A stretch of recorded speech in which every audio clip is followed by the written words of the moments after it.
Ahora, a continuación, permítanme presentarles al doctor Eduardo Yudgar, quien justamente nos acompaña desde la República de Argentina. El doctor Eduardo Yudgar es juez vocal del Execmo, Superior Tribunal de Justicia de Santiago del Estero. Es magíster en Derecho Judicial y de la Magistratura por la Universidad Austral. Eh, Estimado doctor, ¿cómo está? Muy buenos días. Es un honor tenerle en este espacio. Muy buenos días, cordial saludo. Espero me estén escuchando bien. ¿Me confirma? Se le escucha un poquito bajito volumen. No sé si habrá la posibilidad de configurar ello. Bien. A ver ahora. Ahí se le escucha muy bien, bastante claro, estimado doctor. Muy bien. En primer lugar, quiero saludar y agradecer a Latin Jubris, que dirige mi cordial amigo Damián Armijos, por la invitación cursada. Saludar a todos los presentes en la sala y un saludo especial también a quien fue mi antecesor, Alan Vargas Lima, quien es un entrañable amigo boliviano y gran jurista también en Latinoamérica.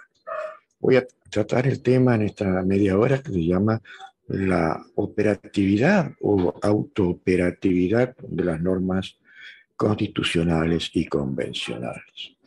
¿Y qué queremos decir cuando hablamos de operatividad o autooperatividad de estas normas?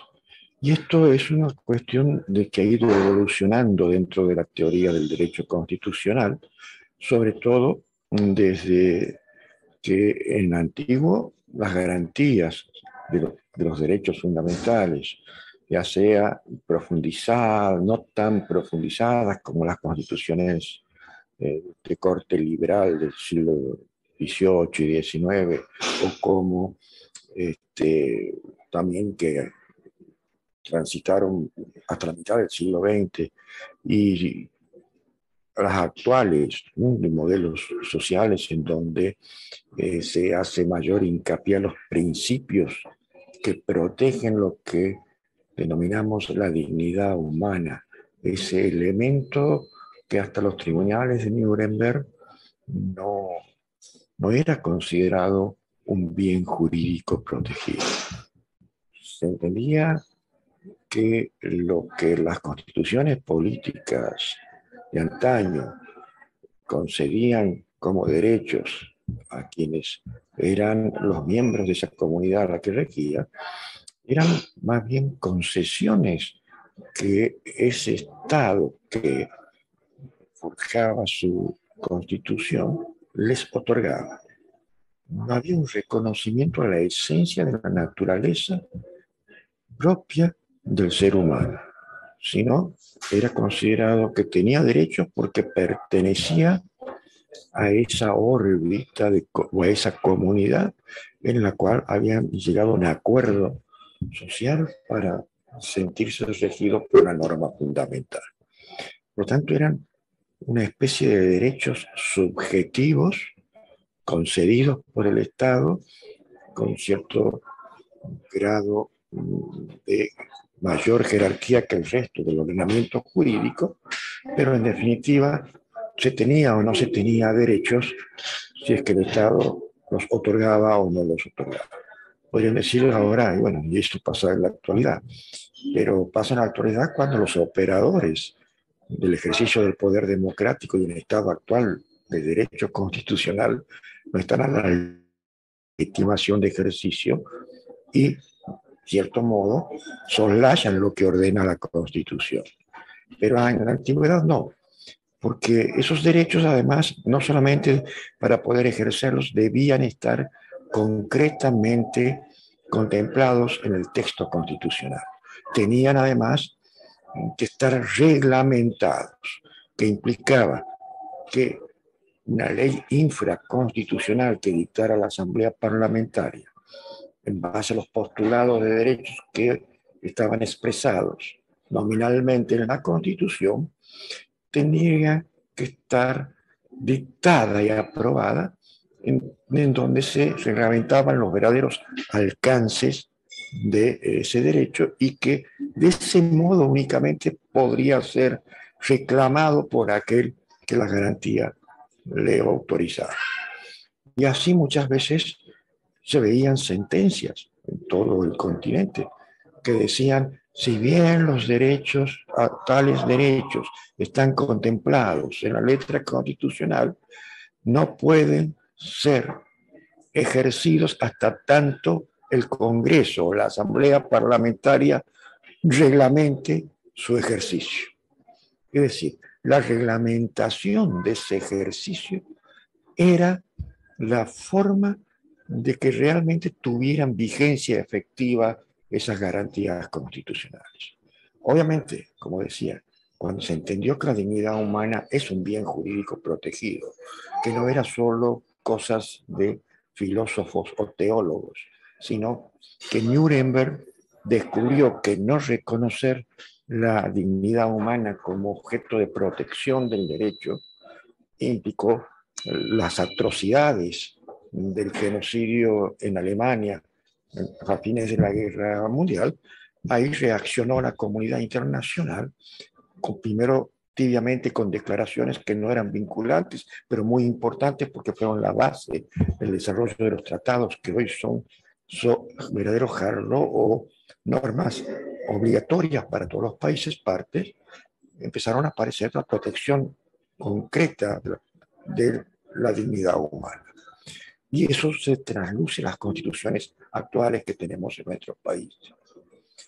Y sobre todo juega un papel muy especial, porque aunque no haya ley infraconstitucional que la reglamente sus ejercicios, las normas que están en la Constitución y en los tratados de que los estados son parte, son operativas o autooperativas. Esto quiere decir, se aplican más allá que no haga, sea un marco infraconstitucional legal que lo reglamente. Porque la Constitución no puede esperar a que se tomen los tiempos cuando son derechos esenciales, los poderes constituidos cuando el mandato lo ha establecido el poder constituyente. Sino que si no están disponibles normas que establezcan el modo de ejercerlo, tendrá que ser los mecanismos, otros mecanismos constitucionales, como los jurisdiccionales, que tendrán que establecer esas partes. Esto tenemos ejemplos sobre todo porque no podría concebirse que un país sea parte de la Convención Americana si no tuviera una norma que garantice alguna de las garantías que establece la Convención Americana. Porque si vemos con detenimiento lo que dice el artículo 1 y 1.2 de la Convención Americana, claramente nos está señalando que si no hay normas contrarias, no se las aplique, y si no las hay, tendrá que ser aplicadas directamente por esa obligación de adecuación que tienen los estados. Pero también hay que entender las constituciones domésticas, las constituciones políticas actuales, constituciones de modelo social, dentro de un marco de que se llama un Estado de Derecho constitucional, donde la Constitución nadie discute que es la ley suprema, que está por encima de todo.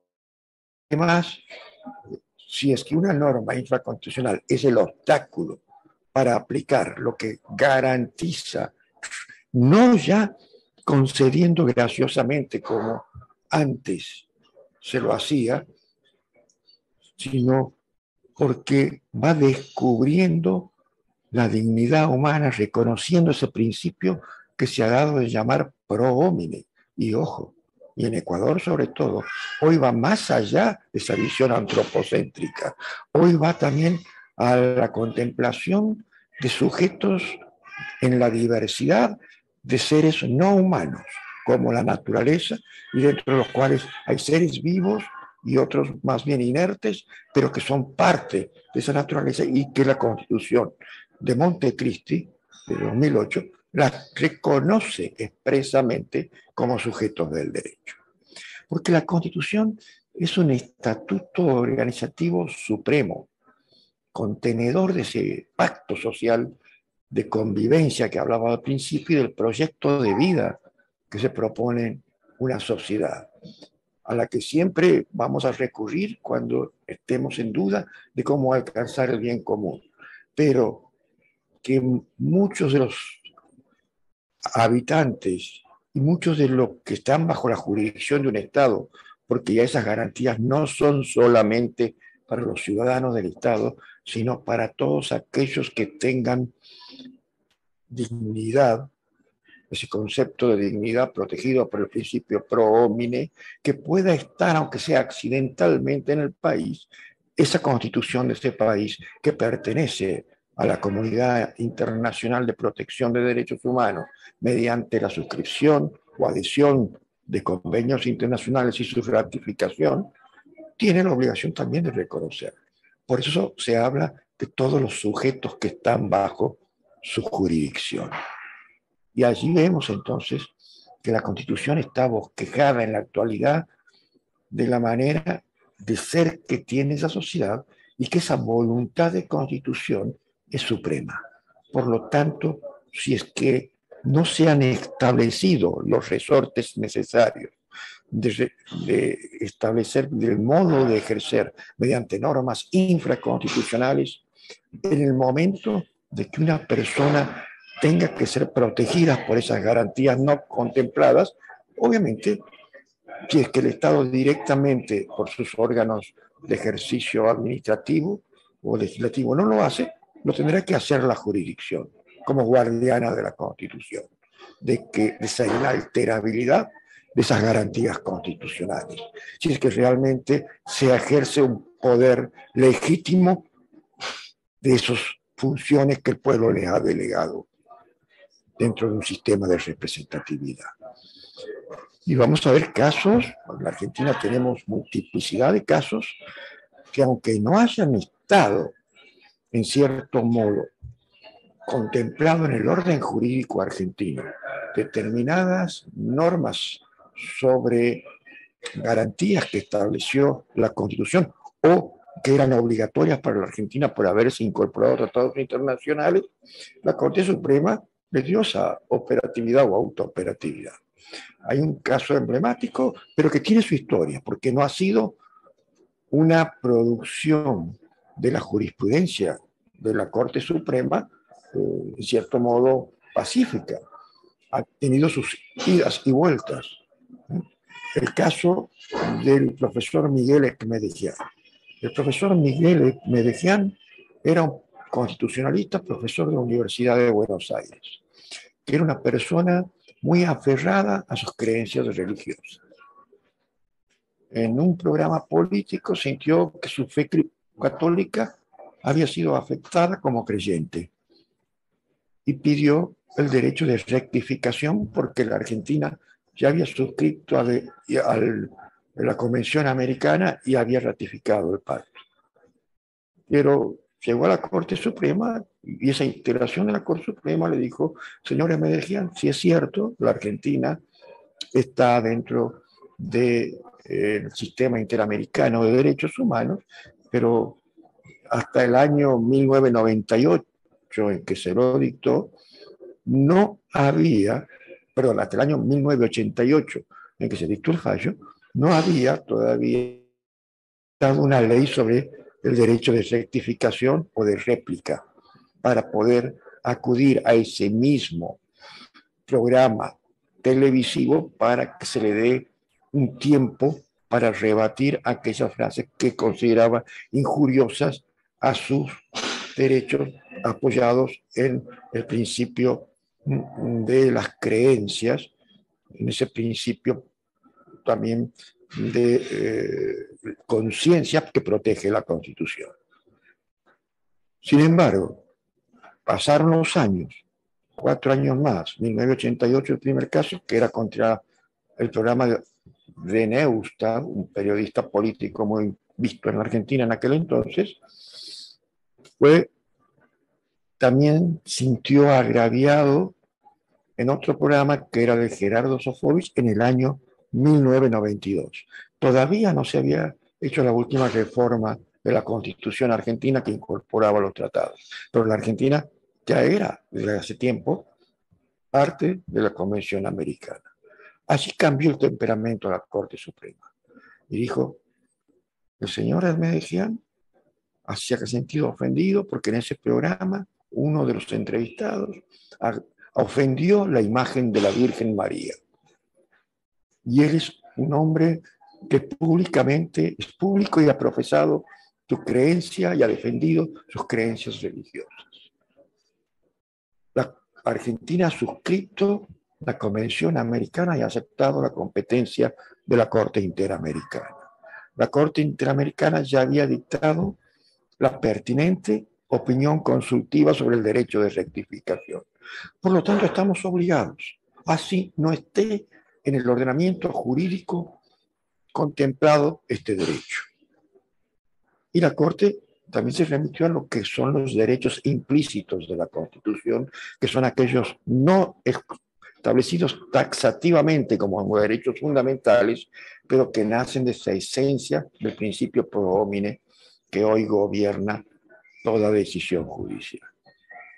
Entonces, allí le hizo lugar lo que no le habían hecho lugar 4 años atrás. Ahí se vio cómo tracciona, que el Estado no podía negarse a reconocerle un derecho que entraba al sistema jurídico argentino por haber suscrito, adherido a ese tratado y además por haber aceptado la competencia del órgano auténtico que había dictado la opinión consultiva, estableciendo cuáles eran las formas de ejercer esos derechos. Eso es la autooperatividad.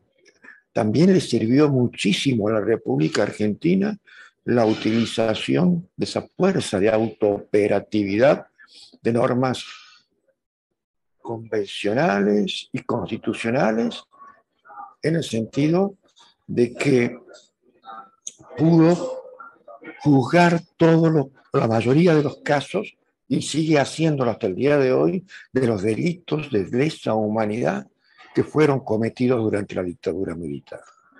Hasta el momento no se va a reportar casos en la jurisprudencia de la Corte Interamericana sobre el juzgamiento de desapariciones forzosas. Sí hay, y sí lo habrá, porque hace poco, 2019, fue condenada la República Argentina respecto a las cuestiones que esos delitos de lesa humanidad generaron en cuanto a la reparación. Pero en cuanto al juzgamiento de los responsables, la Argentina es uno de los pocos ejemplos en el mundo que a los que cometieron delitos de lesa humanidad pudo ser juzgado con sus propios órganos y en su propia órbita de su derecho.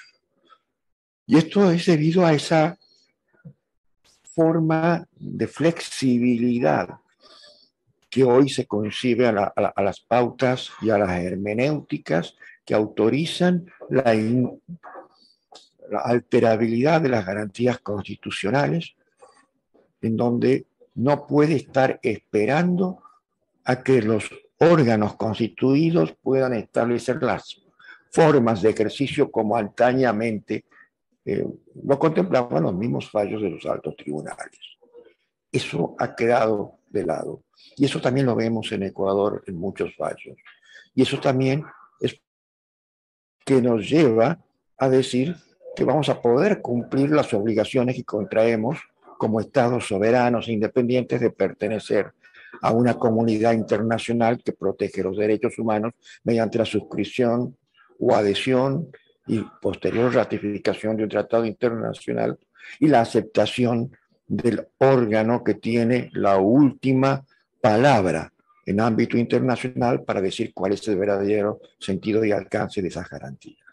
Hoy, lo que se llaman derechos implícitos dentro de las normas constitucionales ha calado, ¿no es cierto?, a contemplar todas aquellas normas que no están escritas expresamente en manera textual en el texto constitucional, pero que sí hace a la naturaleza de esa dignidad humana que, como decimos, no es que el Estado crea, no necesita crearle derechos, sino que simplemente debe visibilizarlos y reconocerlos.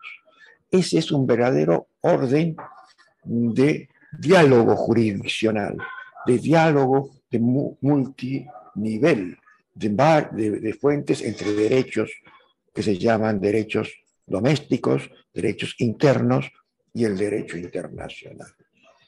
Muchas veces vemos, a pesar de todo esto, que los mismos tribunales que un día dijeron una cosa y lo entendieron cómo juegan también esa armonía entre el derecho internacional y el derecho internacional de los derechos humanos, terminan con posturas regresivas, después desconociendo las autoridades de esa autoridad internacional que voluntariamente y soberanamente se sometieron a decir que aceptarían y acatarían sus dictados en caso de que no cumplieran los mínimos que ese ordenamiento internacional al que han adherido voluntariamente no fueran contemplados en la órbita nacional. Entonces, este es el juego armónico al que se debería tratar de volver, en el que en muchos casos la mayoría de los tribunales de los países que conforman el sistema interamericano y aceptaron la competencia de la Corte Interamericana, y mediante un diálogo interjurisdiccional armonizaron sus posturas. Siempre, y eso es que dejarlo bien en claro, siempre dentro del cuadro de que la principal fuente de aplicación son las domésticas. No se necesita del derecho internacional en la medida de que los estándares que tenga el ordenamiento nacional o la hermenéutica de la jurisdicción nacional para la aplicación de los derechos en juego sean un estándar igual o superior al establecido en el internacional. El derecho internacional es subsidiario y eso implica que no va a interpelar y no va a reclamar en los casos que lleguen a su conocimiento a ese país en la medida que sus acciones, incluso omisiones o prácticas, no hayan bajado ese piso, ese mínimo establecido como estándar obligatorio que deben seguir como Estado. Eso también juega en esa autooperatividad. Y esa es la flexibilidad que también los tribunales de los países que integran el sistema interamericano y han aceptado la competencia de la Corte Interamericana, no solamente, como lo ha dicho el mismo tribunal en su doctrina regional, son jueces nacionales, sino también son jueces interamericanos y ejercen el control y deben hacerlo como deben hacerlo los demás órganos de poder del Estado, un control de convencionalidad juntamente con el de constitucionalidad a la hora de establecer alguna restricción, porque sabemos que las restricciones son legítimas, pero son legítimas en la medida que no afecte ese principio de proporcionalidad y razonabilidad que pueda llegar a aniquilar, suprimir o alterar la sustancia propia de ese derecho, ciertamente borrado a través de un acto de un poder constituido, lo que sí determinó el constituyente. Y eso también juega respecto a cuando acepta un compromiso internacional de protección de derechos humanos. Por eso, sabemos, y he dado un solo ejemplo porque es corto el tiempo, quería nada más que dejar la idea, no quiero pasarme, así que estos 5 minutos que me quedan voy a hacer un redondeo. Las normas constitucionales primordialmente y las convencionales son autooperativas. Si es que existe una reglamentación, delimitación dentro de los márgenes que tanto las convenciones como la Constitución misma autoriza al Estado a restringir derechos, no a aniquilarlos, obviamente, entonces podrá hacerlo mediante la norma infraconstitucional. Pero si no está contemplado la reglamentación del ejercicio mediante estas normas infraconstitucionales, los cuerpos jurisdiccionales, mediante los procedimientos constitucionales de cada uno de estos países que integramos Latinoamérica y que formamos parte de esa comunidad internacional, deberán hacerlo conforme esa manda, porque no están saliendo del orden jurídico, sino por el contrario, están aplicando el orden jurídico más preciado, que son las garantías que la Constitución otorga a sus ciudadanos. Muchas gracias. Muchas gracias a usted, estimado doctor. La verdad es que es un absoluto placer y un honor tenerle aquí en estos espacios y justamente eh, hablar y tener en cuenta de que el máximo y primordial deber de los estados y por supuesto de la justicia constitucional es justamente la garantía de los derechos fundamentales y sobre todo teniendo en cuenta como máximo, como la máxima, la dignidad del ser humano, ¿no? Para justamente evitar cualquier tipo de atrocidades. Y gracias a ello también tenemos a la Corte Interamericana de Derechos Humanos, las cuales sus normas, a pesar de ser subsidiarias, se pueden aplicar efectivamente de forma directa si es que el ordenamiento jurídico interno no ha regulado, ¿no? ese algún tipo de espectro en relación a alguna garantía. Y bueno, la verdad, muchas gracias por sus conocimientos, por brindarnos, por estar aquí en este espacio. Y si gusta, puede decir unas palabras de despedida para nuestros estimados oyentes.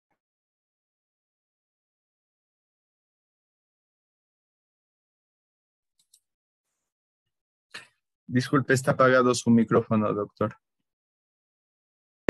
Saludar a Latin Yuri y agradecerle la invitación a su director Damián Bermijos, a ti por haberme moderado y saludar también a mis distinguidos y reconocidos juristas que me han precedido y que me van a preceder, como Edgar Fuentes, que lo veo que ya está en grilla para hacer su ponencia. Muchas gracias y hasta un próximo encuentro. Y a todo el auditorio también, por supuesto. Gracias, estimado doctor.